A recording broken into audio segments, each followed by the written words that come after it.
Samantala, National Economic and Development Authority o NEDA, inihayag ang patuloy na ng exports ng bansa. Nagbabalik si George Bandona.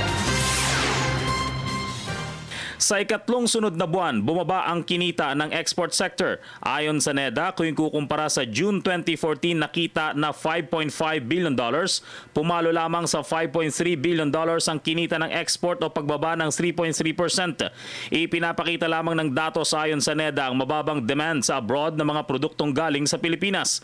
Bagamat bahagyang lumakas ang electronics export, bumaba naman ang kita sa agro-based produce at minerals.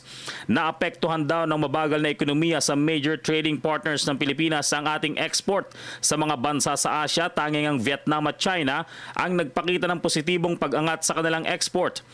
Umangat ang electronics parts export ng bansa sa 3.4% pero ang agro-based products ay patuloy na humihina sa loob ng 5 buwan na sa 24.9%. Mahina daw ang konsumo ng prutas, gulay, asukal, coconut products, ang produktong agrikultural sa ibang mga bansa. Bumagal din sa 26.2% ang mineral products export ng Pilipinas sa China, Switzerland at Thailand, dala marahil ng mababang konsumo din. Gayunman, umaasang NEDA na makakaahon din ang export sector bago matapos ang taon sa harap na rin ang inaasang malaking demand ng Estados Unidos habang patuloy na naghahanap ng iba pang merkado ang bansa sa ibang mga bansa sa ASEAN at Europe. Para sa Telebisyon ng Bayan, George Bandola.